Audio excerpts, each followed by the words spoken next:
Like, he's a sophomore, the quarterback a sophomore, so when we move him to, I believe we're going to do D-line. And yes, he's 6'3", 188 pounds. Yes, we're moving him to D-line. He's going to be a very small D-lineman. And I think we move him right now. And if those going to sound crazy, I think we move him to D-line right now. Yeah. Let's just move him to D-line right now and see what happens. Because I'm scared he might go trying to get drafted, and that will ruin this whole entire challenge. So let's just move him to D-line in the middle of the season. Let's move to left end. I believe our left end won that last award. So one of these players. So yeah, let's move him over there. And yeah, he'll be a 42 overall left end. So now we're going to advance. So that's unfortunate. We lost in the first round of playoffs. So he's no longer able to contribute. But still, we lost in the first round. Memphis almost wins the national championship. 15-1 season. Which is actually pretty good. Check out the stat line. Bobcats see Heisman Trophy receiver stats. He was on trophy. But I think quarterback, pretty good year, man. Pretty good year. Yeah, with 16 postseason. He's got a moxie about it. It just seems like when he's in the huddle, but it's just so heavily dependent on the record. Gotta have an amazing record. Him to lead this offense down the field towards scoring points. Didn't even win every sense of the word. D-lineman is your best bet to win any award for defense. So we advanced the position change beginning of all season. And that shows you really what this defense is about. It's a difficult one to attack. We're 87 one of the best in the country that can hit you from all angles. So I'm interested to watch. How do you mix up the play call? When we advance, he should go up and over. We're hoping 87. Steve Jones, but hope like 87. We need him. There's a big gainer in the pass game. He's got a chunk of yards like that. Now the defense is overall pretty. Let's see. This defense, they are tenacious, and they've got guys up front that are athletic and that are so strong and can collapse the pocket. You saw it right there in that play action. It's nuts, man. So let's move. On second down, he's looking downfield. Got his man quickly. This will be the year. This will be the year or wins anything. We're gonna advance. Hopefully, see. So he's starting as well. They'll try to pick it up on the ground. They'll get him on the ground at the 46. And so he's starting to rush in. Entries are off, so he'll be rush in.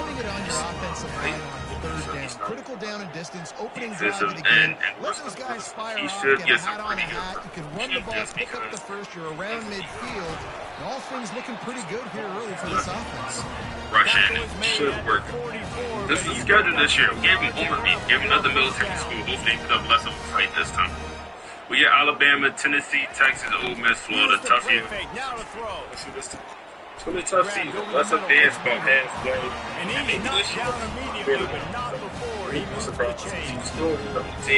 He's still a very good player. Team good. And he might go for the Heisman. With the play action fake, he really took his time and sold it. And that's what froze the linebackers in the second level of the defense to help make that completion a whole lot easier.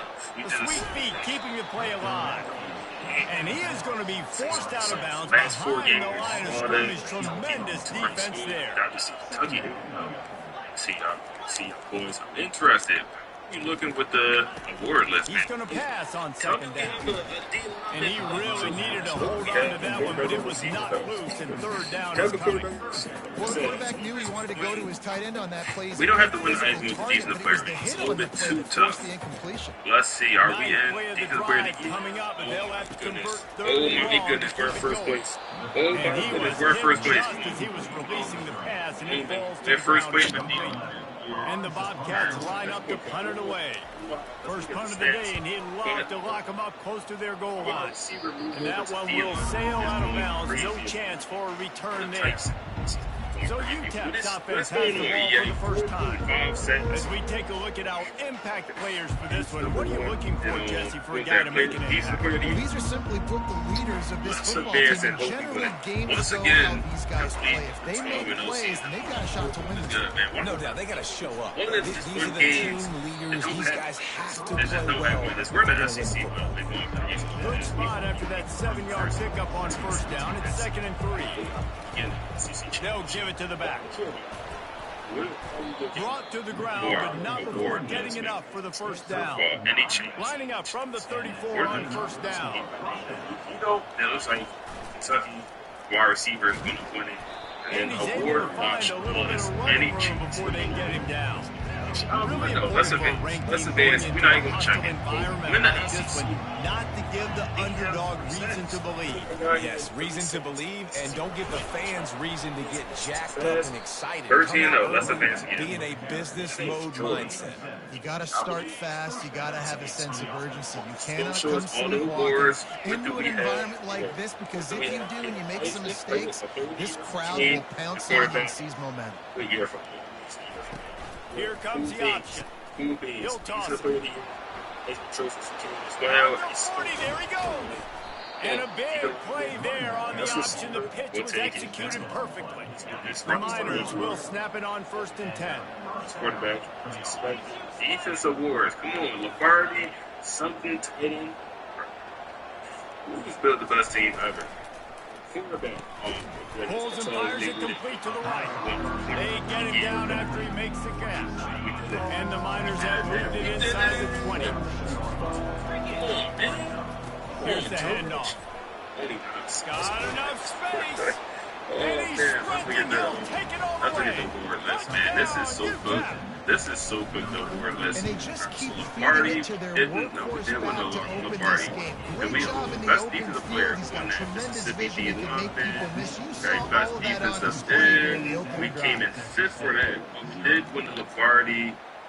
Just goes to the defensive alignment of the year. We'll take this. We'll take this, man. He's only runs out of real estate as he goes down. Texas State gets the football back, and here comes the offense. That last drive won't go on the highlight reel after ending in a punt. They'd like to be more productive this time. Let's just see. And I think this offense has to be a little bit more balanced. Find a little balance between the run, Jesse, and working in that pass. Like, Kane just wins the word of offense. We got him on the defense, man. He just wins the picked up and gone. We have 2 players win Discards a awards man. on both offense and defense. Got a lot of room, The but right Brown is end. way ahead for 2, out there for 26. Let's see. So first of all, for this playoff run, we don't have no quarterback. He's going to 51 overall. Pulls and throws out the RPO. Playoff And run, he's got it but up for the first we don't down. have the It'll be playoffs. Let's get it. 35. The Bobcats headed quickly to the line.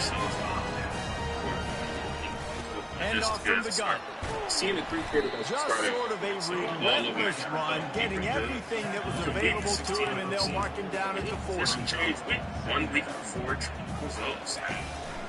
Trying the left side. George is still ahead for again. Nowhere to run on that one. He loses 4 on the carry.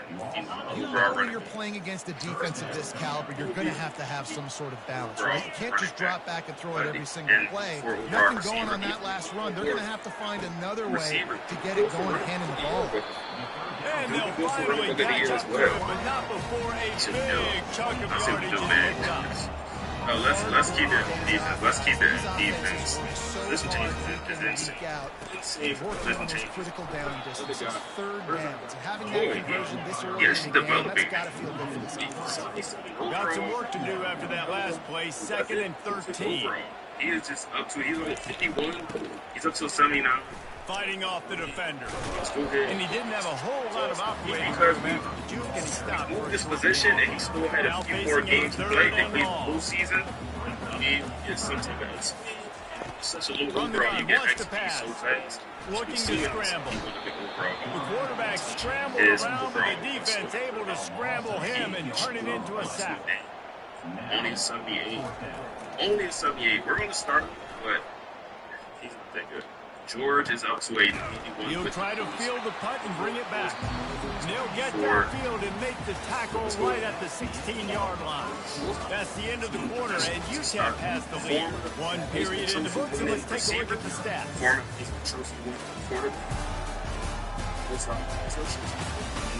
Now to see if these guys can get back in the game in the second quarter. UTEP has the ball and the Miner offense ready to go to work. He's looking to throw it.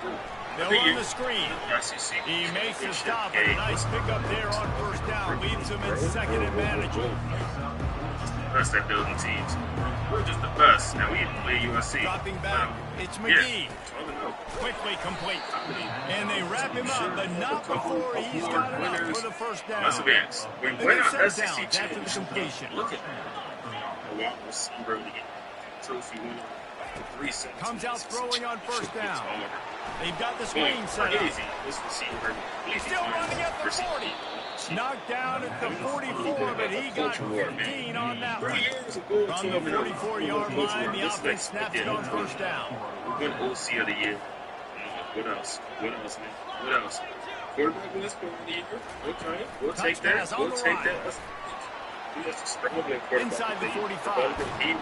And chunk plays are the name of the game, and they get one here before the defense finally makes the stop. I love that play call, and I love the timing of the pre-snap motion. Because the quarterback was able to get it to the receiver right behind the offensive line, because of the timing, he was able to outflank the defense. That puts him out in space and was able to use his speed. Nice job with the pre-snap motion. Running back, went best running back, buddy. Really nice run and pick up there before the defense avoided disaster and stopped the really big play. The Miners have it with a first and 10. They'll go to the ground. Best defensive play as well. So you got to get in the 14. Second down coming up with this red zone opportunity. They'll go right back to him. Slam to the ground, but not before he gets the first down. And the Miners will try to punch it in on first and goal. On the option. That's all we went. That's all we went. We'll take that. Let's look at the stats. And he sprints to the end zone. Touchdown, Miners. Quarterback with 15 seconds. They'll try to add another to their receiver with 13. And the extra point pushes the lead to 14. So a drive there of 85 yards. And he got into the house from the 6 to finish it. Work.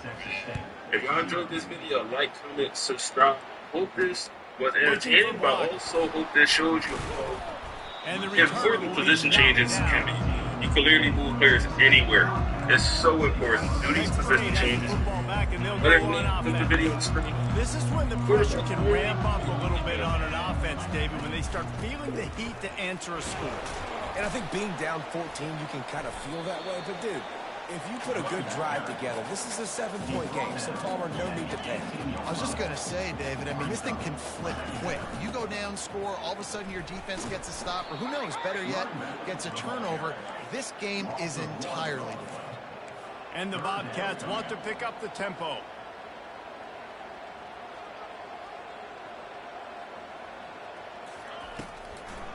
He'll try to pop the draw. He's knocked down in the backfield. He'll lose a couple. The Bobcats will bring the punt.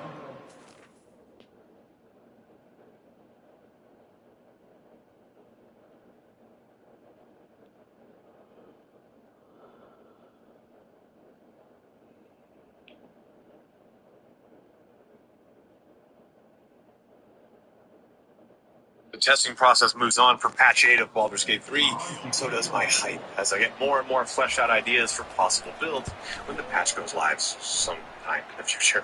In this video today, I want to share some of the theory-crafted builds I've been making to give you some juicy ideas for how to hit patch 8 when it goes live.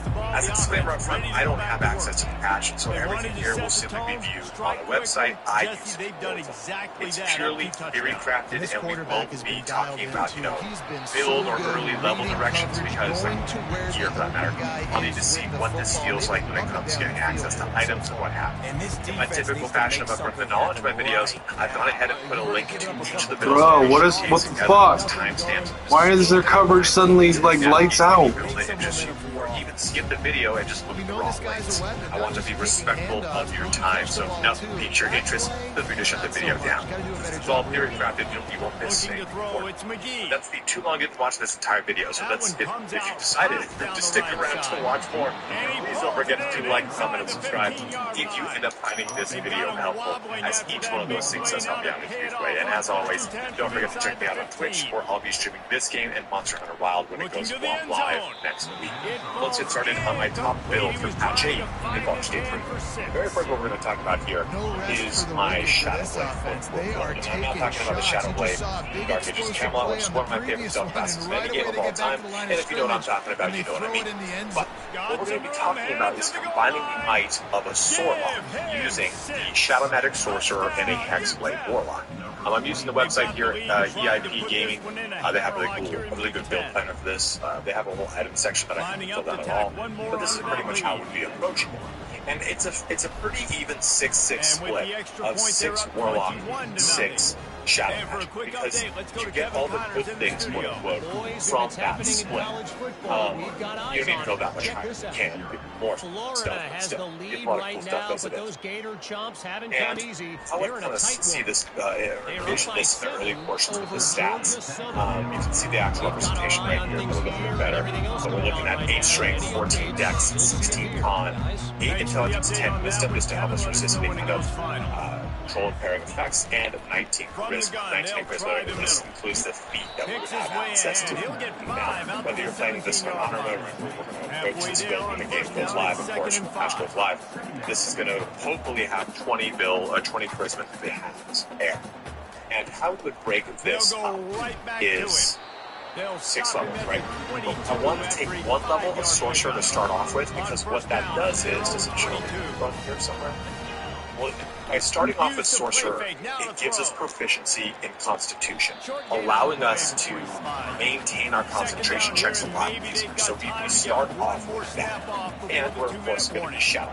Now, I'm not going to go through every single spell choice here. There's a lot of dealer's choice, what's in your party. It's better for a larger build video. This is just kind of a high-level overview of some of these builds. But I envision this to be maybe a close-range character, in the sense that I want to get up in the thick of that. I almost said something real loud right there. I don't know what I was going with. Think of that. I think Ujar I'll go with. And use like Booming Blade, use Blade Warp for some defense. That gives a little bit of range. But then, level 2, we're going to pick up Warlock. That allows us to turn on Hexblade. Now, if you play this game before, you know that stuff like heavy armor that you get as a virtue of being a fighter, you don't get access to unless you start with it. The only time you get access to stuff like martial weapon or armor feats is if there is a circumstance of a subclass, in this case the patron, of the class of chosen. So for example, if I were to choose a cleric that gets heavy armor as an option for the subclass, then I get heavy armor. Hexblade here, I'm showing you that full purpose. It's going to give me medium armor, shield, and martial weapons. Give the blades mind and next weapon. It's also used for charisma modifiers and strength or dexterity. That's hard for this quarterback to go to work. So we're proficient in martial weapons. I'm a drow, which gives me access to more stuff. They keep attacking through the air. On the run, fires down. Now I have a thing that's going to scale off my charisma. So at level 2, I'm already in the thick of using that blade style, whereas otherwise I'm going to approach it by going through Pack Blade. Or Pack the Blade, sorry. And we're going to open up with like Punch Blast, Shield, Armor of Agathis. Shield is one of the new ones that Hexblade gets.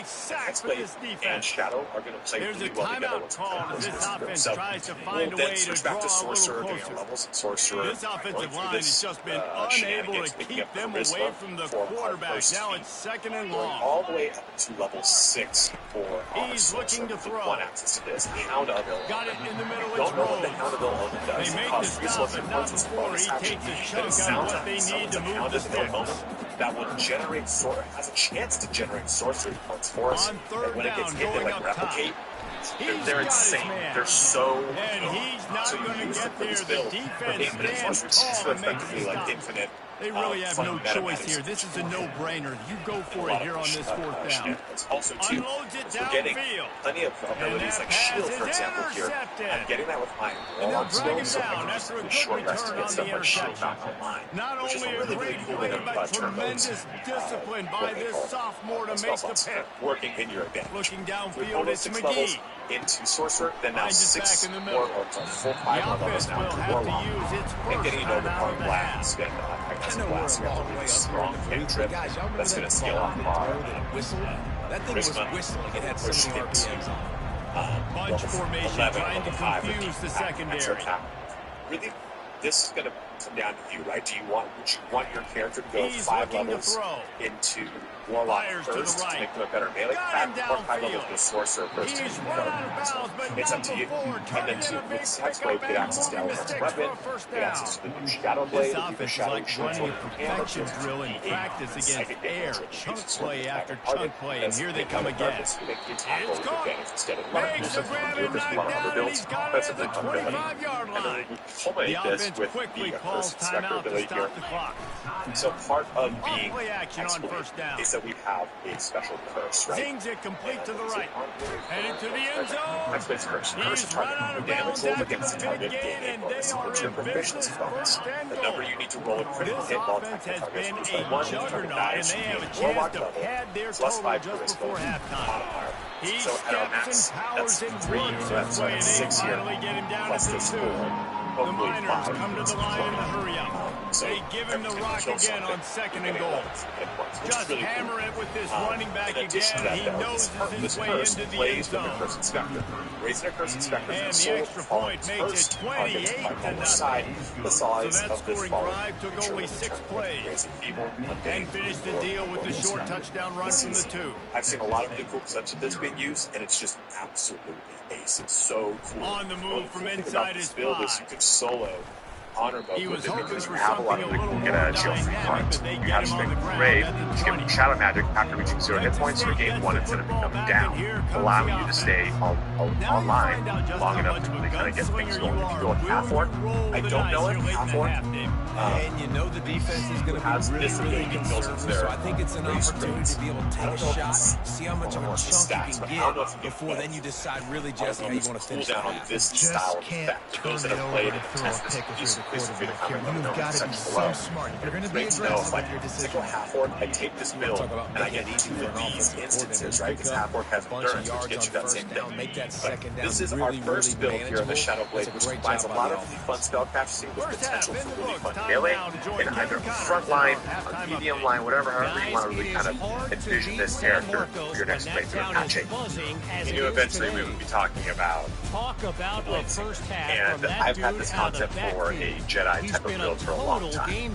And there's a lot of ways you can dice this up. You can do 10 levels into a fighter, 2 levels into a wizard. You can do like 3 levels into a fighter and a whole bunch more into a wizard. However you really want to kind of dice this and make this work the style of character you want. So I've made this Jedi consular build, which is why that it's more of a caster, I guess, but still I guess it's more on the melee side. And what we're going to be focusing on is dexterity for our primary stat when it comes to melee, as well as initiative, some additional armor class, constitution here for, of course, some hit points, and a base of 17 intelligence. I've got he was looking for more running room, but none to be found as he stopped at the 23. UTEP has the ball and the Miner offense ready to go to work. Wizard, this has been exactly the way you draw things up, David. The offense has really been moving the football. And he's going to have 7 levels into fighter and 5 levels into wizard. Now Palmer's a different animal. Now you got to protect him. You can tell they were paying attention to 5 wizard and in the film room because they have we're going to go start with wizard and bring this up to level 2. We're going to get and he found plenty of running room on that one before the defense was finally able to get him down. Now on first down from the 43-yard line. We're going to go with wide out in motion. So, of course, we're going to get training and boring song, which gives us light armor and performance skills. Hit the afterburners, kid. But you can only wear light armor with this build, so keep that in mind. We're also getting proficiency with dagger, sickles, short sword, great centaurs, and long swords. And we have blade song. Invoking Blades, They it tack on increases the the bonus extra to point for armor a class and your 35-0 movement speed increases by quick strike 3 offense on meters. that You also get advantage in drive. acrobatics. And they finish it in style with a You also unlock 57-yard Blades on toss Climax, for the 6. ability to accumulate Blades About on to targets kick and it away climb. after scoring Blades the on touchdown. Climax works just like this, where you unleash full damaging and healing effects of your Blades on at once. Your Blades on damage charges will harm enemies an additional 1d6 force damage, and your Blades on healing charges will heal you and your allies an additional 1d6. He And was it's a hoping bonus for action. something It's a little awesome. more dynamic, but It's they worth get noting, him on it's the like, ground yeah, at we're the not 20. discovering going in. Texas State has the football back, and they'll go Damage on capability offense. of Hacksway, right? That converts things to a specific Coming thing. out on Now it's first going down to with the be play based off fake. of your charisma. Throws to the wideout. They use charges backs of Blade Song to give us the ability to do more fun stuff with it. Now, we won't get 2 charges of Blade Song, and those will finish on a long rest. Eventually, we'll get up to 3, so that's good. Out of the now gun, we're going the to inside pivot into give. Fighter. He showed it all there, a little elusiveness, a little power, and he's got the first down. Let's give us the ability to run Here's the this ball. offense with a This fresh huge set here, of this just downs. basically means that we throw things that come back to us and we can't read this off. But what we want the out ground, of he's this got it is again. the capability Really to nice run there, good, solid pickup, and they'll move the sticks for the first down. The Bobcats come to the line with a new set of downs. And since we're going 7 levels into Fighter, we're going to get 2 The give feeds to from the Fighter. running back from the Levels, shotgun. They bring him down, and 4 he's going to and lose a 6. yard on Then that we're going one. to get another feed over This has here got to be from Wizard. disappointing So if you're we the get offense, 3 guys. You were feeds in this expecting build, to have a which lot is of really success running the ball, nice, especially against this something defense, which which has is, I struggled don't know so why much that's this season, but just nothing doing. They have not been good enough in the trenches so far. So we push through this On second level down, 3 he'll let it fly. into level 4 Fighter. And this sophomore And we're going to able get to access wreak to some havoc and more get the faster, sack. which just helps us out And maintaining this our offensive concentration. line's You got go to do spell a better sniper job. instead. You've Here got to you go protect your alert. quarterback. Listen, this offense is not playing great. At this point, They if you gotta want somehow an ability find a improvement way at level to start 6, to get there's a lot of something things that you together can do, but here in there's the so much second half. flexibility with Squirrel, but I think it's really On cool. third and long, he'll need to loosen up that arm. Get our extra attack And the levels defense later gets than we loose, normally would bringing at the level heat, 7 and down level he 5. goes again. Most people that are And the Bobcats decide want to that punt extra it time as away. fast as possible. But what's important to remember, since we're playing a hybrid No character, fair catches here, starting with looking Wizard. for room. Wizard doesn't need Turns to like that, unlock or a don't spell settle for for their the fair levels catch if you to don't have use to. it. Picks They up just just need a to little bit have of yards. corresponding spell slots to use UTEP it. has the They ball, scribe the it for a offense, ready small to go fee, back to right? work. So we'll max out at level 4 spell Wants to slots, throw. but It's as long as we have McGee. level 2 spell slots, we can start They're doing setting stuff like up the Shadow screen. Blade, which can pivot off our Didn't have dexterity. much room to run and not a whole lot of So, help. Short gain there. Have Still a lot of plenty of fun. ground to Up cover to this for the point, don't first think we're all down. going to be This the final offense has a pass one. second down Pass what play. you want. You're only limited Quick by spell pass on the slots, fly which is motion. fun. We fourth level 6 fighter, and we get the ability that we really want Tackled, here. but he has a first down. Yeah, level way 6 to I be creative, chose way to get the ball in the intelligence. perimeter really quickly, get some Level 7, speed we get outside. more. All you This got to is do one is of the secure biggest that things in edge, this and build. you're just You trying to have get honed your that body first and down. for Nice more. job, nice play call by Cast the a offense. cantrip.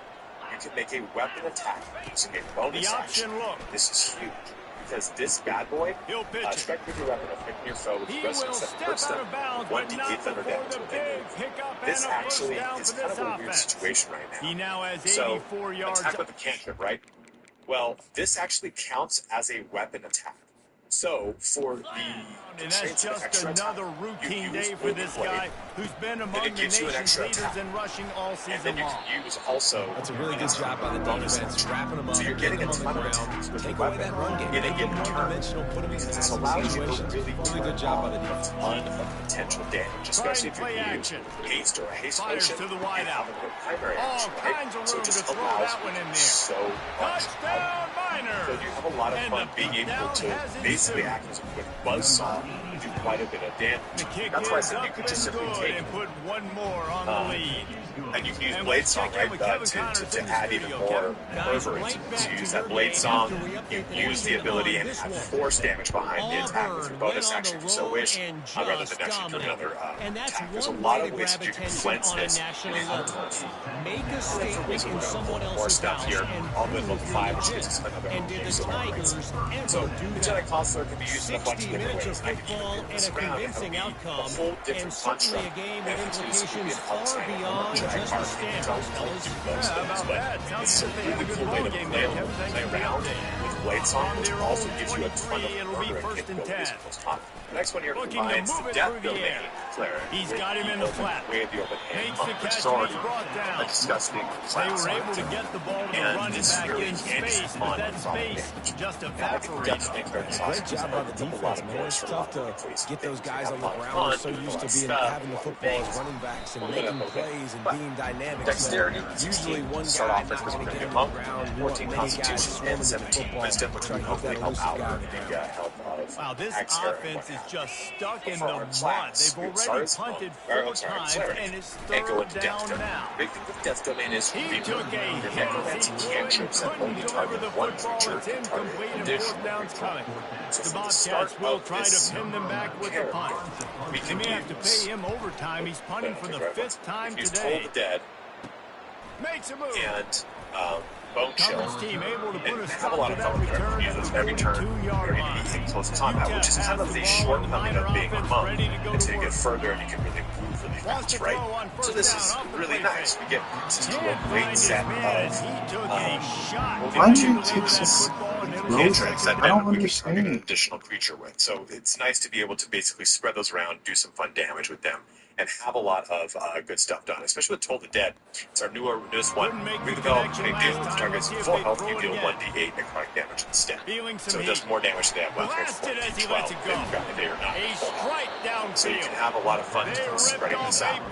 And then you pivot from cleric into monk. Now I will say this, I don't typically like to do these one slice into one levels and a bunch of another and back and forth. I like to kind of usually stick for the sake of ease and approachness of a build. I like to put 5 levels into the primary thing first and then split off. Regardless of whether you're doing melee or casting, level 5 is a big power surge for every single class. It's when you get access to your level 3 spells if you're a spellcaster, you get access to your extra attacks if you're a melee character. So there's a big power spike there. So we're going to be slightly behind that curve, but not too much. And even in regions you get in the game, I would probably do more first. But I wanted to just be able to turn on Death Domain immediately because it's just so fun. And we're going to get more out of Death Domain once we go further. But we're going to go, one level into Monk and stick with unarmed stuff. We're just going to simply use. We're going to be a Monk for all intents and purposes, doing all the things that Monks do. All the way until we get to level 6, where we get extra attack with level 5 Monk, and the access to Stunning Strike, which is great. We're going to put 2 more levels up for key and power strikes, now we can magic attacks when it comes to the Power Fists, and we get some increased movement, and then we're going to get to Monk level 7 for Evasion, which really lets you dodge out of the way of certain spells, and any spell effect to a half damage of a silver dex roll, deals no damage, just takes 9 to break out its charm. Last time they'd like to keep him on the sidelines in this drive. Yeah, it's not something you want to say very often. You don't want the punter out there. This offense needs to get back lathered up and get a little bit more of a win. Open hand Monk gets the ability to turn on a passive, which adds static necrotic damage into the build. And that is what's important. So, look at this. This is going to be something at level 6 for manifestation.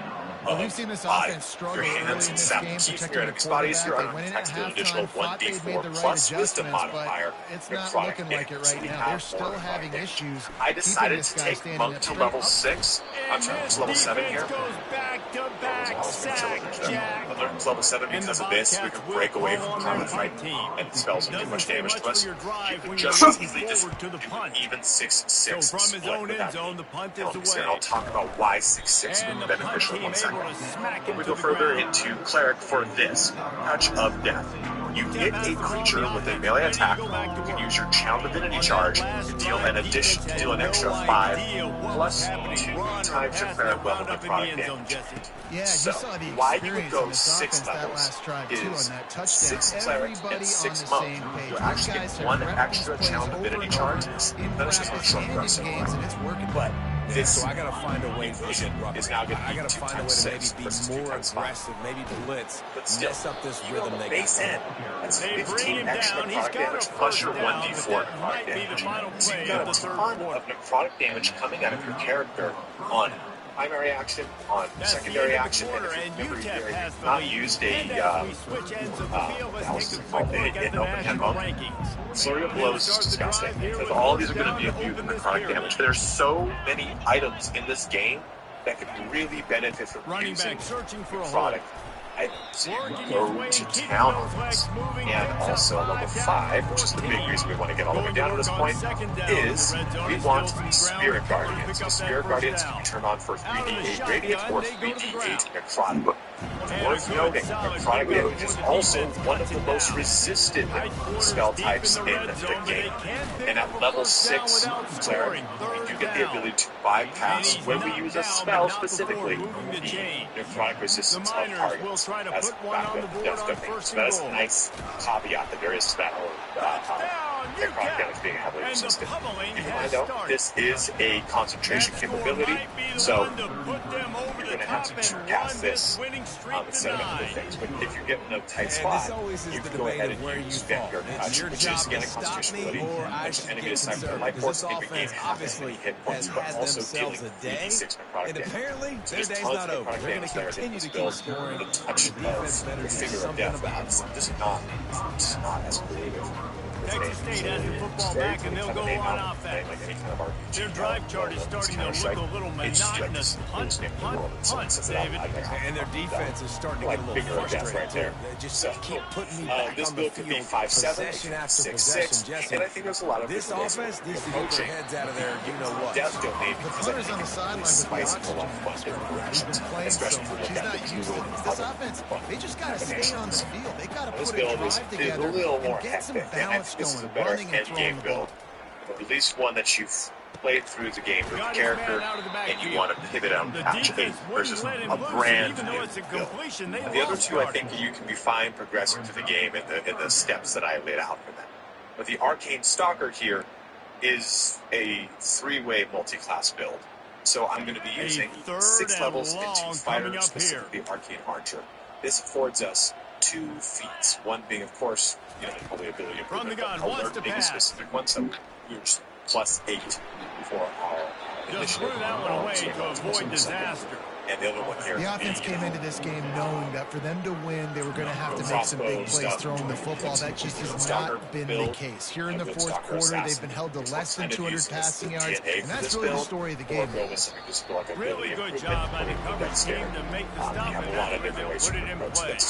UTEP has the ball in the minor offense ready to go to work. Chock full of much smaller level. Get it out on the screen. And also to makes the grab, and it's enough for the first down before he's dragged to the ground. Fighting style. And now a fresh set of downs for this offense. We can play around with that too when we go to the Ranger. So that's going to be our biggest focus here is using a build there. And with this, Arcane Archer, we get 3 arcane shots to choose from. And they're pretty awesome. There's a bunch of them here. You've got Banishing Arrow, you've got Beguiling, Bursting, Enfeebling, Grasping, Piercing, Seeking, Shadow. So a lot of fun things, second damage here, force damage, Seeking, I think you two knuckleheads can call plays. I mean, that's how easy it is for this offense right now. Really fun. They got the ground game working. It's really easy. Now you can open up. Got some room in it to the goal line. Even if you want to do like a necrotic style build, and the punishment has been extended. Bursting Arrow, Beguiling Arrow, this stuff team like just that. knows how to finish. They keep getting better and better and arrows better, to take and they are advantage of. close to And going we've got 9-0. 4 Arcane Arrow charges. Points, over and here. more points. This So offense with these has work had Arcane their Arrow way. They charges, they just punish keep for their short foot on and the long gas, range. keep And putting up we points, only get keep putting 3 up touchdowns. at And you know level 3. what? This is one of those Once we stat progress to days. level You look back and 7, you're like, we get that guy 4 had 12 Arcane Arrow shots to choose from. Well, 4 or 5 And of more them might have been in this charges. game. And level 7 gives us Irving Shot and Magic Arrow, both of which are really cool, but I just couldn't push them into this build. And I'll be totally honest with you, this build is probably better served rhythm in that last drive. so someone's going to have to step up and make a play, David, and get this thing going. Yeah, let's find some juice. Find your guy. Find those plays that you know you can run inside out. Again, need some actual testing. Get some first downs. Get some how positive. fun this could really be. So once we do 6 levels in the fighter, push into Ranger here. No points to show for any of their efforts so far, but they've still got a chance. But if it's going to happen, it has to happen now in this 2-minute situation. This is where their playmakers need to step up. probably a Wasteland Wanderer could go for like either fire or cold or poison resistance, whatever it is. And then we get a fighting style, which is nice, which is the fighting style. So we already have our troopers get defense with more armor class here. Go 2-weapon fighting. However we want to really split this up, we can have a little fun with it. And it's why we also have, for our stats, this what shit video here. 19 dexterity, 16 constitution, and 14 wisdom. Now wisdom is just to use the scant sampling of ranger spells that we get access to. So you can use this for just simply long rest abilities like Animal Friendship and Long Shredder. I'm sorry, Speak with Animal and Long Shredder, which are both ritual spells that last until a long rest. They're great spells to use.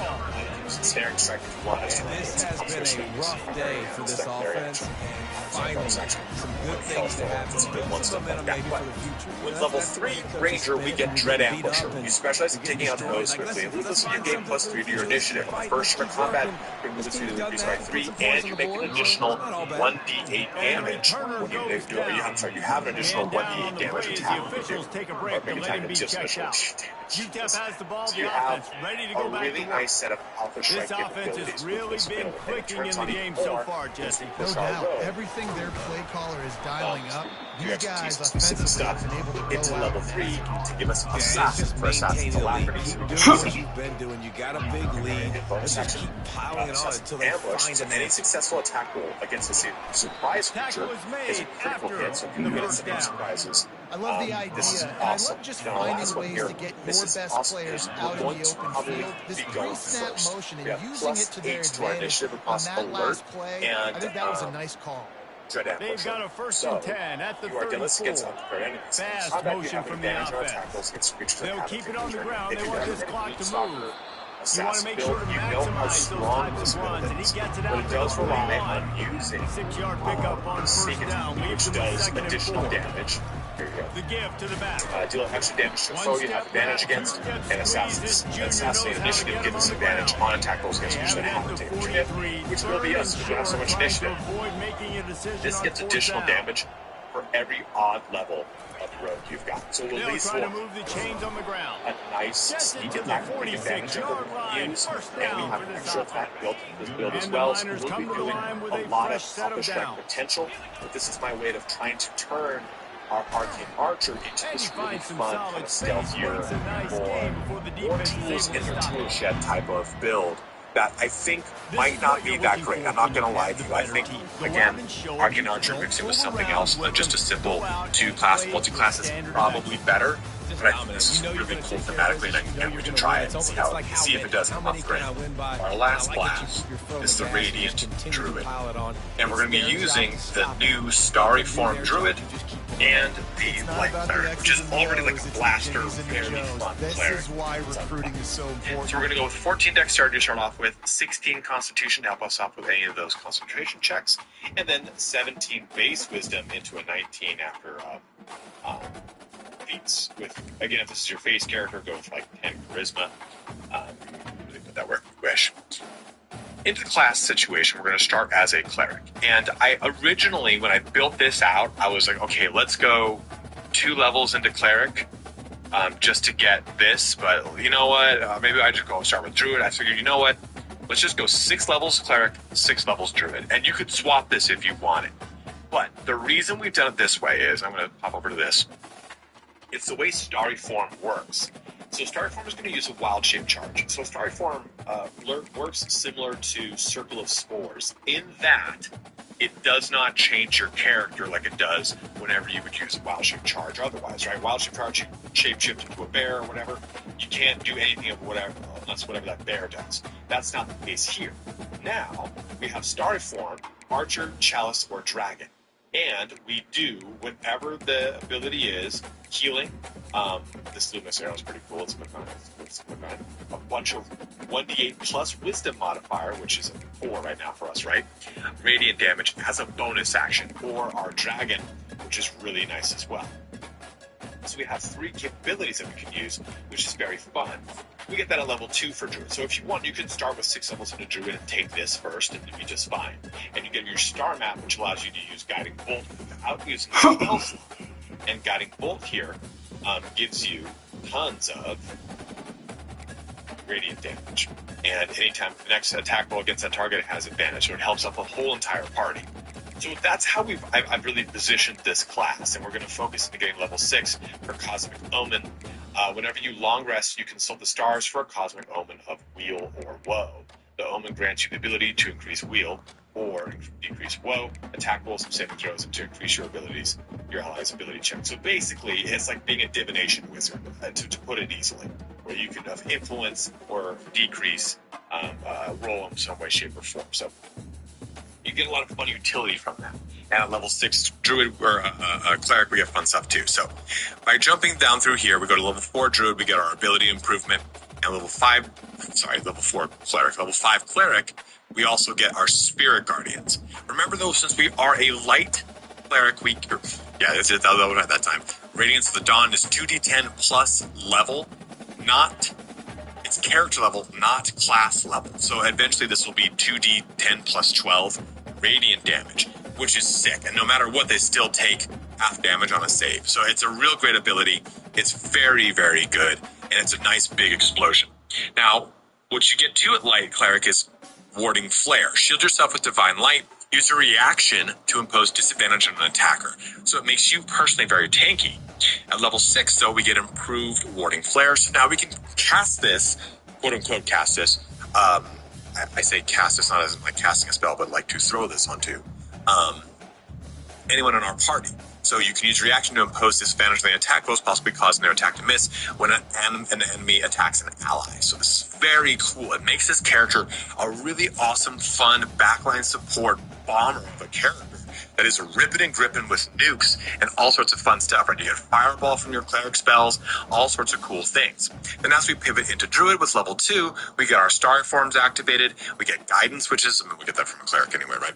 But plenty of Guiding Bolts to use, which get cascadingly better, right? And we're going to have all the way up to level 6 spell slots, so we can have a lot of fun with this. We jump all the way into level 4, we're 5, into 6, we get those Cosmic Omens. So you have a lot of really cool tools at your advantage here. I mean, Chain Lightning is a really fun ability as well. And okay, I don't really have anything I can do with my primary action. Well, I'll have 3 charges of Cosmic Omen, 3 charges of Star Map, and 2 charges of Wild Shape Charge. And you have plenty of items that can add to your Wild Shape Charge, or at least give you benefits to it. So that will give you the ability to use your bonus actions from your Starry Form to a lot of really great uses. Now, this is the only of one of our builds where there's an item section that actually makes sense to talk about, because you can have this build come online as a 6 level. That's kind of cool here, right? You go 6 levels into Cleric, you're amazing out the gate because Light Cleric is so damn strong. And even pivoting over here into Druid, you're still going to be strong. And these items that you get access to are all pretty much in Act 1. I think Callous Glow Rings at the beginning of Act 2, I can't remember. But Luminous Armor, when the wearer deals radiant damage, which we will do in abundance, they cause a Radiant Shockwave. That Radiant Shockwave is going to deliver Radiating Orbs. Now, what Radiating Orbs do? They reduce the attack roll per turn remaining on things that have them. So you're going to just go crazy with this. When the wearer deals radiant damage, the target receives 1 turn of Radiating Orb. Creatures who miss their attack rolls against the wearer then you have the ability to do your ward, right, to give them a disadvantage in their attack. So they then have to do a DC 14 Dex saving throw or take radiant damage, which triggers these 2. So they now will get 2 stacks of Radiating Orb. But wait, there's more. Callous Glow Ring. The wearer deals an additional 2 points of radiant damage. That's another instance of radiant damage, which will trigger these 2 again. And then Coruscation Ring. When the wearer deals spell damage while illuminated by light source, they inflict radiating. So you have tons, and it's specifically that says for 2 turns. For 1 turn of Radiating Orb. I think Radiant Shockwave here, I'm looking over at the wiki, it's for 2 turns. So basically, anytime you hit something, you're going to give 2 + 1 + 2 turns. This requires it to be a spell, by the way. So 5 total turns of Radiating Orb, which is stupid good. It's a really fun combination that the a Light Cleric is really good on their own, and using the Light Cleric to use these abilities is really great. But now that we're going to be able to spice in some fun stuff with Druid, we get even more capabilities to really pull this thing off. So at that, it brings our video here to a close. Hopefully this gave you some really cool ideas to kick around before patch 8 launches. You can take a look here at that website that I was using. You can use that to bang around and try to make your own builds, whatever it is. And go ahead and let me know any other builds that you'd like me to showcase. These were just some quick ones that I thought up of on the fly. There's going to be more once I really sink my teeth into patch 8 and can play around with how those level breakpoints really feel when you're leveling up a character, right? Like a lot of my build guides, I give you the progression from level 1 to level 12, so you can play that character from level 1 to level 12. So I give you some way to not make that character feel shitty as you're leveling. But again, like take a look at that arcane. Take a look at this photograph. Take a look at that arcane stalker. That character's not going to be fun until level 12. They'll be fun through the first 6 levels of being a fighter. Then you're going to feel your power kind of wane until you get the 3rd level of your other 2 subclasses, and then it's going to give you a little bump and then a bigger bump of a power spike. So there are some builds that I've thought up where I'm like, that's just not going to be fun leveling. So if you have any cool ones, go ahead and let me know in the comment section below, and I'll explore them and have some fun. But I'm super stoked on patch 8. But as always, guys, thank you so much for watching here today. Have a good one, and take care.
Welcome into the Inside Scoop. We are live from Locked into the best recruiting channel on all of YouTube. Go ahead and hit subscribe if you have not.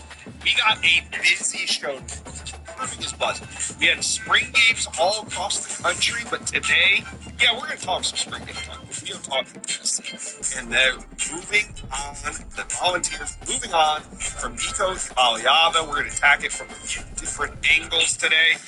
We're going to have Pete Dacos on the show. He's the one that got the story going on Thursday. He said that Nico and Tennessee were in negotiations. There's some pushback on that, but by Saturday, Nico and Tennessee had split up. So we're going to talk about it. We got Andy Staples on the show. We're going to cover Oregon recruiting, Tennessee recruiting, and USC on today's show.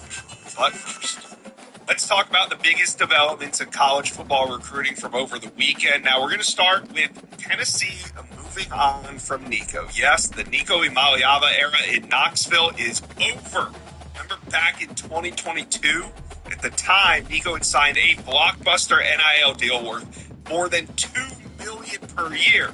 Now, that number ended up being the center of contention, and it is what caused this whole thing to go down over the last 4 or 5 days.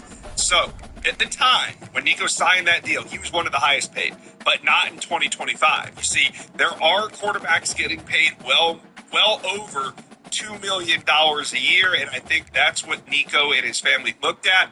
Now, we go back to the reporting of this. Pete Nakos of On3 nailed this one on Thursday, that Nico was trying to renegotiate that original deal. The original report received a ton of pushback, but by Saturday morning, Nico was no longer with the program. So how did we get here so quickly? Well, the fact that Nico wanted more money was one of them. But I think it was really the fact that he wasn't worth the money he was asking for. I think that is where Nico's playing lights out and killing it all over the place. I don't think Tennessee would have hesitated. They would have given him more money. But either way, this thing worked out where Josh Heupel made a decision that I think is going to reverberate through college football, at least for the weeks and months to come, maybe years to come. I don't think we've ever seen anything like this. We saw the Jaden Rashada stuff go down with Florida, but it doesn't really compare to seeing Nico play for 2 years and then leave during spring. And now that the Nico era is over, I think we can all be honest. When I said on a video a couple weeks ago that I did not think that Nico was, at the time, living up to the hype in Knoxville. Now, I said that he had a chance to right the ship, but at the time, Tennessee fans vigorously disagreed with me. But I thought when you look back at what Nico has done, I don't think you can say that he lived up to the hype. Now, of course, we don't know what he's going to do in year 3, but at least Tennessee can say that they did not get the value from that deal that most expected when it was signed. And I think most Tennessee fans will now agree that Nico never lived up to the hype. All right, let's move on. One more visit to Oregon. Who am I talking about? Number 1 overall recruit, Jackson Cantwell. Kind of a weird deal here. Last week, he came out and said, quote, I might be closer to the end than I thought. I don't know how an OV would change that, really. Meaning, I know my teams, and I don't think any more visits is going to change the way that I'm thinking here. But 2 days later, he's set to take an official visit to Oregon next week. Pete Nakos came out last week, so did Steve Wiltfong, right on this channel, and said that there's 3 teams out in front for Jackson Cantwell. In no order, it's Georgia, Miami, or Oregon. And this was before the Oregon news. So how do you guys take this? What does this mean? Is this now a slam dunk for Oregon, or does it show that Oregon was probably on the outside looking in of those top 3 teams and needed to get them on campus one more time just to be in this thing? So you guys let me know. What do you think? Is it going to be Georgia? Is it going to be Miami? Or is it going to be Oregon? I can't figure this one out. All right, 5 stars at Ohio State, 2 key players on campus. We're talking offensive tackle Felix Ojo out of the state of Texas and Tyler Atkinson from Georgia. Now, Felix Ojo is trending heavily towards Texas, but this was his second visit to Ohio State and not his last. Ojo arrived on Friday. He didn't stick around until Saturday. He went to the Florida Gator spring game, but he's promised to be back at the end of May for an official visit. And I think this is kind of the formula that Ohio State needs. They got him on campus once already. This was his second visit. He'll be on campus for a third at the end of May. We'll see what happens. Now, Tyler Atkinson was also back in Columbus. He is the number 1 ranked linebacker in America, and this time he brought his family. That's always a good sign. His mom and sister were along with him, and he told Steve Wiltfong after the trip, quote, I still feel really good about Ohio State. And this weekend isn't about commits for Ohio State because top recruits aren't committing yet. If you're a top recruit, meaning like in the top 50, in the top 100, that 1% of 1%, those names aren't coming off the board. A majority of these guys are going to take their official visits in the summer, and that's why it's setting up to be a big summer for the Buckeyes. I think that this national championship momentum, it's going to pay off. And it's going to pay off when it matters. And that's when commitment season rolls around, right after the official visits go down. All right, the last topic I want to talk about today is a top running back sets a commit date. Running back Javian Osborne, he was on this channel recently, and he told me in the interview, I might be ready to make that decision earlier than I thought. He's going to make that announcement on May 3rd. Of course, we're going to try to get him here on the On3 Recruits channel, but it's going to come down to 2 teams, Michigan or Notre Dame. This weekend, he was back at Notre Dame for a second time this spring, and he's currently trending heavily in the Irish direction on the RPM, but next weekend, he'll be at Michigan. That'll set the table for his May 3rd decision. What do you guys think? I mean, right now, I think it's Notre Dame, but Michigan gets him on campus. It'll likely be his last visit before a decision. So you guys let me know. Where is Javian Osborne Those are the biggest developments of the weekend. If you guys got more, please let me know what you guys are thinking. It's been a busy weekend. We're here with On Three's Andy Staples, and I just got to ask you, who gets the blame for the Nico era ending in Knoxville? Is it Coach Heupel? Is it Nico? Is it the dad? Who are you blaming?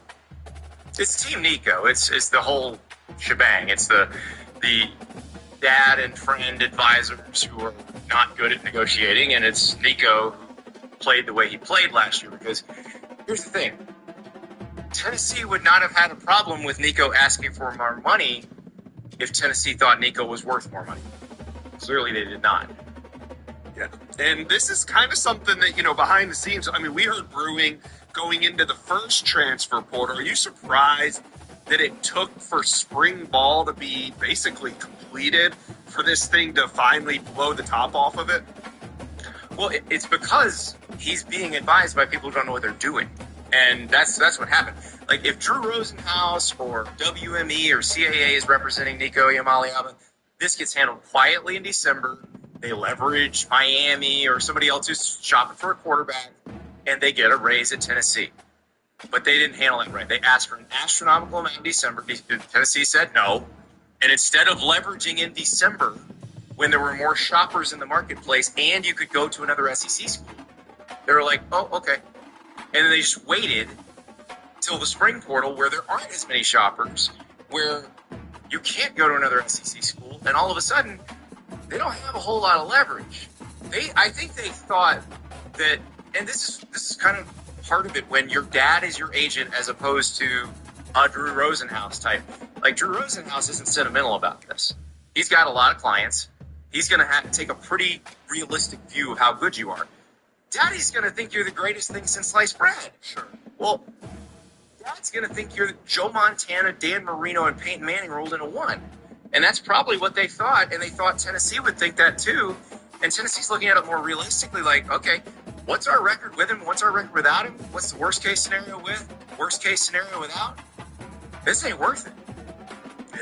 Yeah. And you can kind of get the sense that the family's representing him, because when you negotiate, it can be tough, sitting at the negotiation table. It's emotional. He didn't play the greatest in SEC play, so it's emotional, like you said, and when you have a father representing you, those emotions can get in the way of decision making. That being said, do you think that this is going to change college football? No, because this has happened in college football. It's just these guys did it so stupidly that we found out about it. But this happens over and over every December and every April now. There are guys that go to their schools and say, I want this. And the school's like, okay, we don't think you're worth it. Go somewhere else. That's not abnormal. That is the market doing what the market does. And so now what I think is going to happen is, and things have changed. Like, Nico was working off his original deal. Correct. And so there's a couple pieces to that. One, Tennessee thought that they were paying him fairly. He was scheduled to make like $2.4 million for 2025, which probably is fair, but is less than what some of the quarterbacks are making now, and they did their deals more recently. But also, because this is such an old deal, it doesn't have any clawback language in it, which if there had been, I don't know that he leaves, because now if you sign a deal, you're probably dealing with some sort of language that says, whatever we paid you up front, you owe us some of that back because you didn't complete the term of the deal. And they can't keep you from going to play at another school, but they can certainly say you owe us this money, and a court will agree with them. Yeah. But Nico's deal didn't have that. Jaden Rashada and his father are going to... The next step in the lawsuit is tomorrow. I believe discovery starts tomorrow in Jaden Rashada's lawsuit against Billy Napier and the Florida Gators. Do you see some similarities in what happened at UF as what's happening at Tennessee? That case is a little bit different because that was a deal where someone inflated the value of a contract past the point the person who was underwriting the contract was willing to pay. And when the person underwriting the contract found out how much they were on the hook for, they're like, I'm not paying it. And so that's a completely different case. And the fact that it's going to discovery leads me to believe that it might move toward a settlement at some point. Because I don't think anybody involved really wants some of that stuff to come out. I would love it, personally. I'd love to read it. It'd be very juicy. But I think if you are Billy Napier, if you're Hugh Hathcock, the Florida booster involved there, I don't think you want any of that stuff coming out. Did Jaden Rashada, though, have a big-time agent at the time, or was it mostly his family? No, weirdly, the same lawyer, Michael Caspino, that helped Nico get his deal at Tennessee was initially helping Rashada. Now, that's not who helped Rashada get that deal with Florida, but it is who negotiated the deal with Miami with Rashada. So there is some similar DNA to these two cases. And the other thing that's very similar about it is you've got a dad that's dragging the kid around. And I think if the choices were left up to the players in this situation, they'd be a lot less reviled and they'd probably have happier careers. So now here we are post-breakup. I mean, it's still fresh. Where do you think Tennessee goes? Where do you think Nico goes from here? Well, Nico doesn't have as many options as people think. And look, all it takes is two. All you have to do is get one school bidding against another school, and you can make some money. But I don't know that we're talking about schools on the level of Tennessee. You know, the USC got thrown out there. I don't know that USC's interested. UCLA, maybe. But they brought in Joey Aguiar from Appalachian State and feel pretty good about him. So it really is going to come down to who is willing to be a buyer in this market. And remember, he cannot go anywhere in the SEC because you have to declare you're going to transfer by February 1st if you want to play immediately going SEC to SEC. So it really limits where he can go. Now, as far as Tennessee goes, I know they've put some feelers out already. You're not supposed to do that, but they've done that anyway. And I'll be curious to see if we get I'm entering the transfer portal on a do not contact tag on Wednesday, because I think if we see that, there's a good chance that person's moving to Knoxville. But I don't know, because we've heard about a quarterback or two getting raises suddenly in the last few days. So I think you might see a little bit of that going on. But also, it could be a case of Josh Heupel looking at Jake Merklinger and George McIntyre and saying, you know what, I think I'm good with what we got. And then they just maybe go into the portal for some depth. Yeah. You love those guys coming out of high school. So, hey, now you're there. You got to put up or shut up. So we'll see what happens. Are you kind of hit on it with Tennessee. You said Tennessee's kind of putting out some feelers. Well, we also know that players just don't put themselves in the portal and then see what their options are. So are you a little surprised that this thing ended the way that it did? And knowing that Nico doesn't, he can't transfer within the SEC, so that takes out a lot of leverage, a lot of money. Are you a little bit surprised that this is the move that they made, knowing that, the feelers are out there, there's just not a lot coming back? Inside Scoop listeners, I got to tell you about a company that makes this show possible. It's Rhoback Activewear. The only way to describe Rhoback is best fit, best feel. And for those who are not familiar with Rhoback, they are completely changing the game with their incredibly comfortable activewear. Rhoback has released so many items within their new licensed game day collection, and it's our favorite. With novel polo designs, clean hoodie, and quarter zip designs from some of your favorite schools, it's definitely worth checking out. Nobody else in the market is pairing these level of custom designs with this quality of activewear. Rhoback's everyday shorts or their Delta Performance pants are the perfect pairing as well. They're both super comfortable. They have an elastic waistband and a great fabric that is made to have the appearance of a nice short look, but the comfort for everyday movement. Rhoback also has been proudly leading the NIL charge, having signed partnerships with multiple college football stars, past and present, and are becoming the go-to brand for college athletes across the country. So use code JOSH on Rhoback.com for a generous 20% off all new custom orders through the end of this week. Spell it out for you. RHOBACK.com. That's 20% off all performance polos, shorts, and more with promo code JOSH.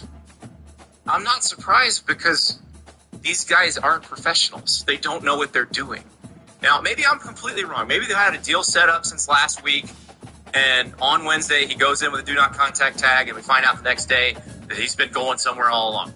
But given how bad these guys are in PR, we probably would have found out about that by now. So I don't know if that's the case. And if they are just going in saying, all right, he's available, that's not a good strategy right now. All right. Well, it has been a crazy 72 hours since Pete Nakos on threes. Pete Nakos broke the big news that Nico was entering negotiations. Those fell apart. He is now not part of the program. And Andy, the portal opens on Wednesday. Do you think this is any indication that it could be a wild portal window? I don't think it's going to be that wild. I think it's going to be similar to last year, but there might be some flashes. Last year it was a few defensive tackles that realized, oh wow, we can get a big payday if we leverage these really desperate schools against each other. But that's different. You always are willing to take another good defensive tackle. If you're good on your quarterback situation, you're not going to overreach and pay a lot of money to get a guy. So I don't think there would be as many buyers. I do think if Tennessee decides they want to go get somebody, there will be domino effects from that. If they decide they want to take somebody else to start, then you will see a domino effect. But that's the one that I think would really make it move. All right. Well, Andy, thanks for talking over these major developments that went down over the weekend. The portal opens on Wednesday. Get some rest. It's going to be wild. Thanks, Josh. We got Matt Ray from VolQuest. And Matt, you were one of the lucky few. You were inside Neyland Stadium yesterday, and this is coming about 24, 48 hours after the big Nico era coming to an end news. What was it like being in the stadium? Everybody from recruits to fans to players to coaches. What was the vibe in Neyland Stadium? Yeah, Josh, I think obviously with the news breaking that Tennessee was moving in a different direction from Nico, I was interested going in what the vibe was going to feel like, and it just felt like, hey, that's exactly what Tennessee's doing. That's what it felt like the fans were doing. They were kind of hanging on every throw that Jake Berklinger and George McIntyre were making. I think Josh Heupel said it well when he said that, no person, including himself, is bigger than the power T. And I think that was a message, that really resonated and pretty much summed up the vibe of yesterday. I think you saw the collective group of fans that were there, obviously a limited capacity due to some ongoing construction at Neyland Stadium, really just throw their support behind, the guys that were out there. You heard that sentiment echoed from current players on the roster. Miles Kinselman, really just saying, hey, we like the guys that we have here. We like this football team, and that's how we're moving forward. And that was really the vibe yesterday. And I thought that was pretty unique given how this situation played out and how much support the Tennessee fan base has put behind Nico, dating back to the early days of his recruitment. Yeah, and, not to say that this was a good thing for Tennessee. Obviously, you want to avoid a situation like this in spring, but I could see how it could galvanize not just the team, but also recruiting in a way. I think there is a silver lining there. Yeah, absolutely. I think there is as well, and I think, you saw some of that, with the team yesterday. Arian Carter said, as much from the defensive side of the ball. The guys that are here are who we have, and that's who we're going to be. And I think it is a moment where Tennessee can kind of band together and push forward as a whole.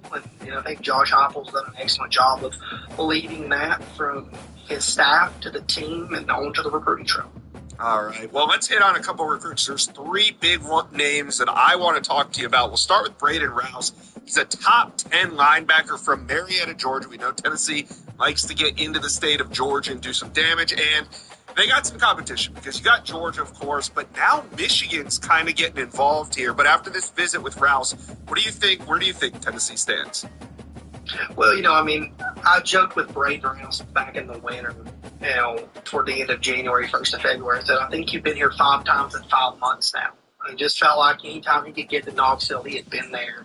And, he told me when I visited with him in February at Cal High School that he didn't have any plans to return to Knoxville this spring because he'd been there so many times. He's comfortable. He knows the staff, knows people in and around the building. He doesn't have to go fill some of those things out like he needs to go fill out some of these other programs. And as that period in January really went on, he picked up every offer that you could pick up. I mean, he's a household name on the recruiting front, but Tennessee just maintained consistency, stepping in the way that they've recruited him, and it allowed them to get him back up this weekend, which I think was big. He got a different experience this weekend than he has from all those other visits. He got to watch the orange and white game. He got to spend more time around some of the current players on the roster, like Edwin Spillman and Jordan Burns, guys who were in his shoes not that long ago, but have also transitioned into the program and seen what things have been like under William Minge. And I think he really enjoyed that. So now for him, it's going to be about official visits. He's been pretty clear about that. He's going to take that slate of official visits, which will end at Tennessee the weekend of June 20th to the 22nd, and then he's going to make a decision before his senior season. And Tennessee continues to show really well there. They've done a really nice job of recruiting him, recruiting his family, and they've known for a while that he's going to be a big-time player. They were recruiting him like he was a top 10 linebacker before he was a top 10 linebacker, and that's why they have been able to have such a foothold in this recruitment. All right, let's move on to a big, nasty offensive lineman, Kaniver Carr. He's at IMG Academy, and, he's trending to the Florida Gators, but we've seen him up in Knoxville this weekend. What's your take here? This was an important visit for Tennessee just to get him to campus. They've been trying to get him to campus for some time. He had already scheduled some official visits. Tennessee needed to get him there for an official visit. They needed to put their best foot forward this weekend, and he said as much. He said, this visit exceeded my expectations. He's had a relationship with his staff for some time, but he wasn't sure what to expect just because he had not been to Knoxville. He really liked the culture. He really liked the family feel. He felt like it was very, genuine. And he's planning to return at some point in the month of June for an official visit, which will give Tennessee a shot, to make a move in this recruitment. I do think it's going to be tough to get him out of the state of Florida, but I think with what Tennessee showed him this weekend, if they can capitalize on that again in June, then they're going to have a real shot at landing him down the stretch. I think what's going to be interesting for him is a decision timeline. He told me that he's not going to rush to a decision.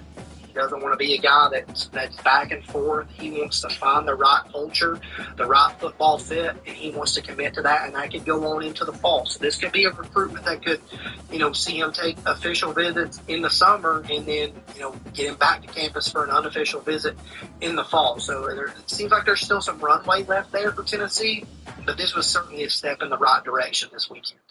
Yeah, none of these recruitments are going to be easy, and neither is the next one we're going to talk about. We're talking Hezekiah Harris. He's a top 100 prospect committed to Auburn, and you can see why he's so coveted. He goes 6'5", 230 pounds coming off the edge. Now, he's from Huntsville, Alabama, but this wasn't his first time on campus. So where do you think things stand with Harris and Tennessee?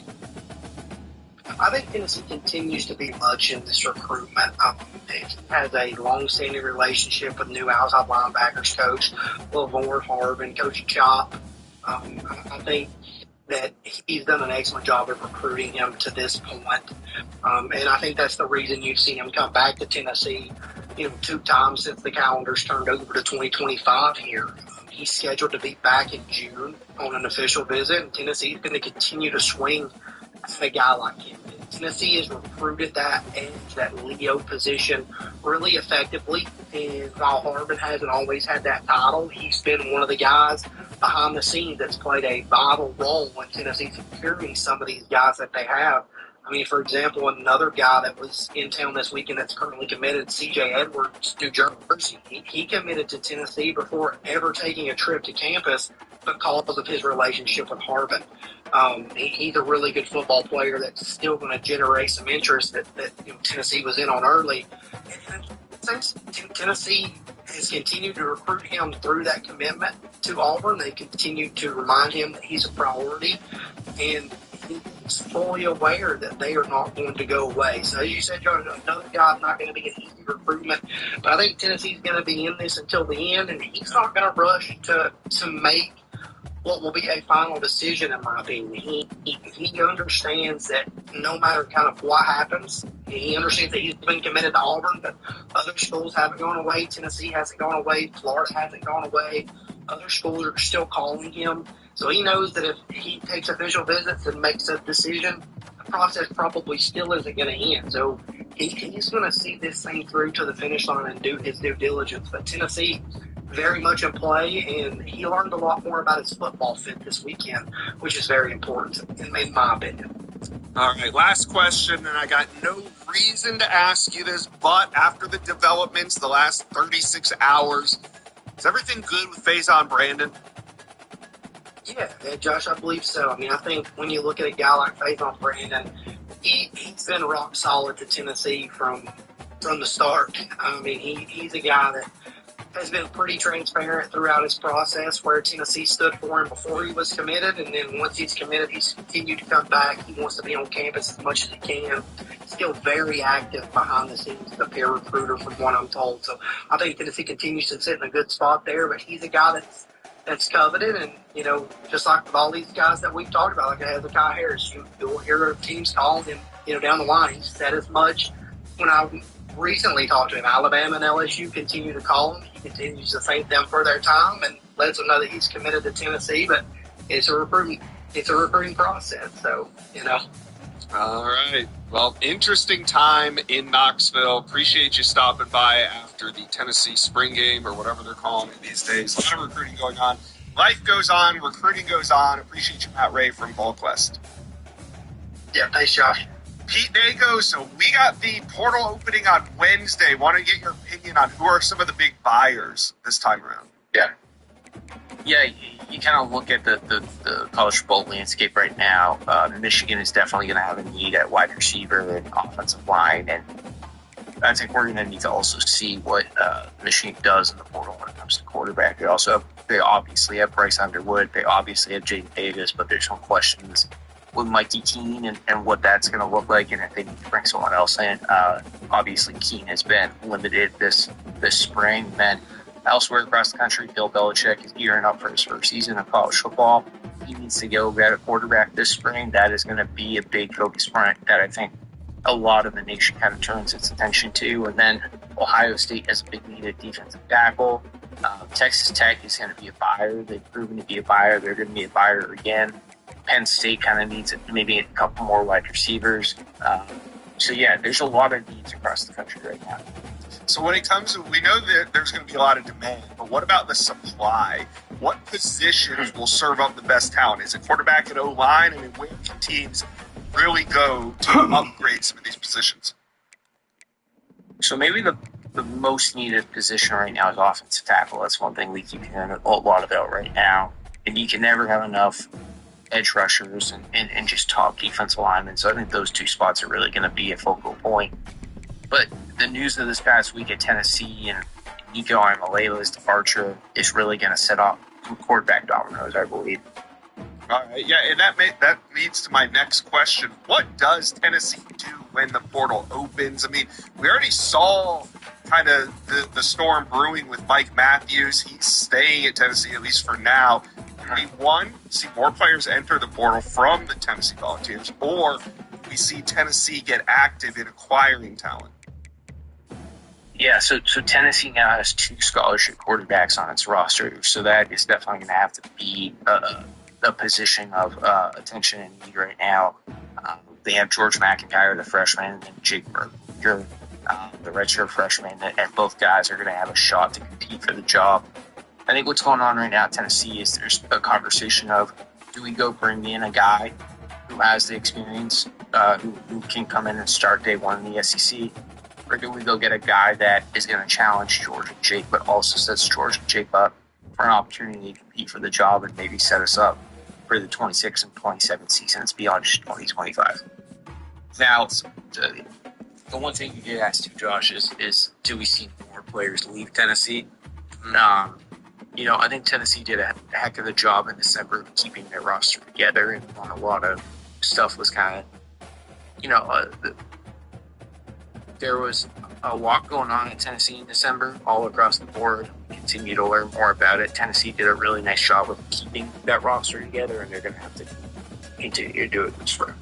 Yeah. So on the flip side of that, what does Nico do moving forward? So Rhoda tells us a story on Saturday after the news broke that he's going to enter the transfer portal. In that story, we mentioned USC and Notre Dame. I think those are 2 really unlikely destinations at this point, but leading up to Saturday's news, they had really been talked about in a lot of circles. The one school I keep hearing a lot about as of Sunday is UCLA. It's close to home. It would make a lot of sense going back to the West Coast. Bringing someone like that to that program could be a game changer. And then, the one other school that there's two more schools that Texas Tech keeps being brought up because of the money they have. I don't expect the Red Raiders to be a factor in this. They're really happy with who they're bringing back, and Baron Morton. And then we kicked off the show talking about North Carolina. They need a quarterback. Is Bill Belichick and Nico the right fit? I don't know if I'm the one to answer that question, but that's going to be something that's speculated about a lot in the coming week.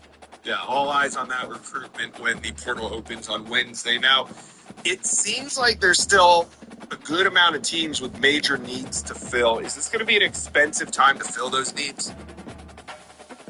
Yeah, nothing comes at a cheap in the transfer portal. It always comes at a premium when you're trying to stock everything high-level important positions. Now, the one thing that I am very curious to see how it plays out next week is the quarterback position across the country. Obviously, ACC, Big 10, Big 12 quarterbacks are transferring to Tennessee. There's no intra-conference transferring right now in the SEC in the spring. That's a league rule. I think a lot of quarterbacks are going to raise. I think a lot of quarterbacks are going to try to leverage what's going on in Tennessee right now. And I also think that even if Tennessee doesn't make some phone calls, I'm sure some quarterbacks are going to be trying to get that pay raise to if they're threatening to leave or trying to get one last boost right before the fall. So really interested to see what the quarterback market looks like in the next 15 days. Yeah, it's going to get crazy here in the next couple of days. And Pete Nakos, your report on Thursday kind of set things off with Nico potentially renegotiating. That led to him no longer being a part of the program anymore. And it's only been about 72 hours since that story broke, so who knows what the next couple of days are going to be hold for us. Pete Nakos, have fun. Transfer portal when it opens on Wednesday. Thanks, Josh. Got Justin Hopkins from Scoop Dog. And Justin, I just want to read you a Jackson Cantwell quote from about 7 days ago. Quote, "I might be closer to the end than I thought," speaking about his recruitment there, and he went on to say, "I don't know how an OB would change that." Then, about 3 or 4 days later, we got word that Jackson Campbell is going to take one more official visit, and that will be to Oregon, and it will be next weekend. So it seems significant. Is it significant? Yeah, you gotta think so. I mean, I'm just picturing like a phoenix rising from the ashes, and that being Oregon and Dan Lanning. So, you and I think anymore, especially on the heels of the Nico news, anything's possible in recruiting. Anything's possible with the transfer portal. So, I would say this is pretty significant because if you're Oregon, you probably weren't feeling all that good about your chances with Jackson Cantwell.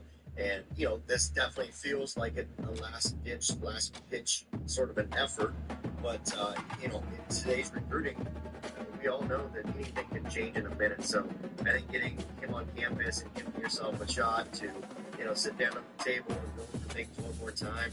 And we will both assume that he doesn't take any more visits for essentially the last visit. So Cantwell has not been on campus in several months now for Oregon. So, for me, even prior to things kind of going there, I wasn't feeling great about Oregon's chances just because he's been taking other visits.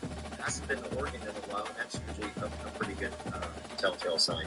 Yeah, do you think the Oregon staff kind of went into overdrive and seeing that quote about him being ready to decide? Do you think they knew, hey, if we're going to have a shot at him, we have to get him on campus one more time? I absolutely do. There's no question in my mind that's what Oregon did. And credit to them, right? I mean, you've got somebody that's saying that they're pretty close to being ready to making a decision, and you can, hey, just give us one last look, come check us out again. The big equation here is track and field is very much a part of his recruitment, and Oregon has leaned heavy into that. So I'm sure that, they'll revisit that part once again, as well as the football side of things. And yeah, I mean, I would say Oregon was a long shot for sure. But now with this visit, it's going to be real interesting to see if they're able to kind of come back around and take the lead or be a contender or what'll come of it. Well, the word long shot, it's a relative term because last week Pete Nako's about 3 came out and said that there's 3 teams trending right now in Jackson Cantwell's recruitment above the rest. He named the top 6, but he said the teams that are really in it right now, Georgia, Miami, and Oregon. So knowing that those are kind of the 3 teams, obviously you felt like Oregon was on the outside looking in of Georgia and Miami prior to this news. But now with the news of Cantwell coming in for one last official visit, how do you kind of handicap these 3 programs heading into this, what could be a very important weekend?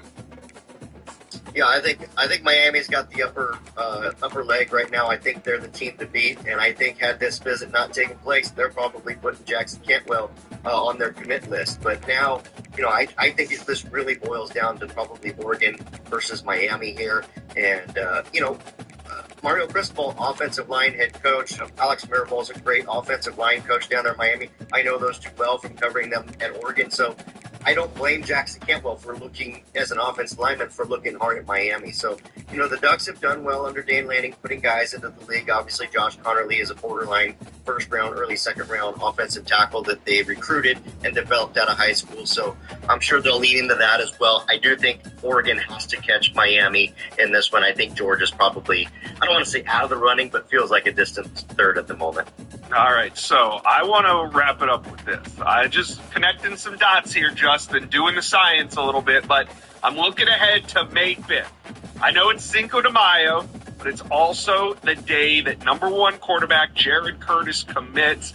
Do you think there's anything going on with Jared Curtis on May 5th and Jackson Cantwell saying he wants to wrap it up a little bit earlier? There's a lot of talk about 2 teams here, Georgia and Oregon, when it comes to Jared Curtis and Jackson Cantwell. Do you think at all the 2 are tied together here? I certainly believe so. I mean, if you're Oregon, what's the best thing you can do? You can get a 5-star commitment at the most important position for a quarterback, a left tackle potentially, right ahead of it. So I'm sure if you're Oregon, you're really going to make a serious play here because it could have implications with Oregon for Jared Curtis on May 5th. And it's no secret, Oregon's kind of just been quiet recruiting. There hasn't been a commitment in a while. It just hasn't been much of a banner year 2025 in terms of recruiting, the year 2025 that is, recruiting for Oregon. So, I have no doubt. I know Dan Lanning's going to do what Dan Lanning does. He's just kind of waiting back there, but that would be quite the splash to double down with Cantwell and Curtis if he can manage to pull that off. Boy, what an Oregon fans talk to us. Do you think there's something brewing with 5-star offensive tackle Jackson Cantwell, 5-star quarterback Jared Curtis, and of course the Oregon Ducks? Let us know. Comment section below. We got to talk some USC recruiting, and we're going to start with this Nico Iamaleava rumors. Where obviously he left Tennessee, they broke up. That's well known. And the transfer portal opens on Wednesday, and there have been reports that USC is going to be involved in pursuing Nico. Got you on here, Scott Schrader from We Are SC. What's your opinion on that? Do you think USC and Nico is a good fit? This is how I put it with our subscribers at We Are SC. I like Nico a lot. I think Nico is a tremendously talented quarterback. I personally would have thought it would be exceptionally risky to bring him in at this point. After in December, going through some buzz that Miami was coming after Jane Mayava, their current number 1 quarterback. They got that all figured out. I think in the process, Jaden probably lost a couple of agents, and here he is at USC, kind of gaining steam as a leader on that football team right now. Looking really, really, like he's progressed significantly in the last few months since the end of last season, and it's just USC is not pursuing Nico, so we'll go ahead and add that in there as well. But I think that if this would have been something that would have happened in December, I would have thought it would have been potentially, a big pickup for them. Do you think USC kind of learned the lesson from the whole Bear Alexander situation last season? Yeah, I think that really threw them for a loop. There were a lot of negotiations that went on just to have him make the final decision to not enter the NFL draft. He came to USC as a guy nobody really had ever heard of, and had a lot of issues he had to work on, and USC spent 2 years developing this guy into a really good offensive lineman, one of the top linemen in the conference, and they signed an NIL deal, and then I think less than a month later he's bouncing to Oregon. So yeah, we're talking about Emmanuel Pregnell, but if it was Bear Alexander and Emmanuel Pregnell, then I think that they kind of have learned their lesson on as far as if it's going to be a focus 100% on NIL. And you and I both know that has to be a big part of the equation. But if that is driving the ship, so to speak, USC doesn't want really anything to do with those guys. All right, let's turn our focus to high school recruiting, and there's quite a bit going on the USC campus over the weekend. On Friday, it was Modern Day. They were in the house. Modern Day commitment, Tom Tupoi, was back on campus at USC, but so was his teammate, wide receiver Caden Dixon-White. He's been taking a lot of visits this spring. Where do you think USC sits for Dixon-White right now? Yeah, I think that like the reporting is going on, Steve Wilfong and Jetson has been on this from a national level. It's probably as good as anybody, and I think USC is behind Oregon and Ohio State, and just the vibe I'm getting is that that's still kind of the case right now. He's a big priority. They're trying to get him on campus anytime that USC's putting a lot of effort to get guys on campus like they are with Caden. And every time that somebody like him ends up on campus, that's obviously helping USC's chances. He also has an official visit set for June. He'll probably be back on campus before that as well. So right now signing day was coming up here in the next few days. I would think that USC would not be where he would choose, but as long as he keeps showing up on campus, there's always a shot. All right, still some time to do some work with Caden Dixon-White. Now, another Modern Day prospect was on campus, and that's linebacker Sean Scott. How big of a priority is he right now for the Trojans? Yeah, that's somebody I think they're really trying to close the deal on with him. He's a big linebacker. The target for USC. I don't know if it's appropriate by other schools if it's as an edge or a linebacker, but for USC, he's one of their top linebacker prospects, and this is something that you and I always talk about who's going to be the next commit, and I'm sure that's going to be coming up here after this, but he's a guy to look out for USC. I think his interest is exceptionally high, and USC's interest is also really high in him. So it's just a matter, I think, of just getting stuff worked out. All right. So we know that the spring game's coming up, but this was another big weekend for TAV recruits on campus. So what other intel you got for USC fans coming out of this weekend? Well, they had a couple of high-profile defensive linemen that came for visits this past weekend. Trenton Anderson came from Pensacola, Florida. He's a top 100 kid. Also had Luke Waffle from New Jersey. He might be like a top 50 prospect for on three. He is at the top of the list right now of USC targets for defensive linemen. They've got about 3 spots left. I think they're going to take one more edge. And they're feeling pretty good about one right now in KJ Ford.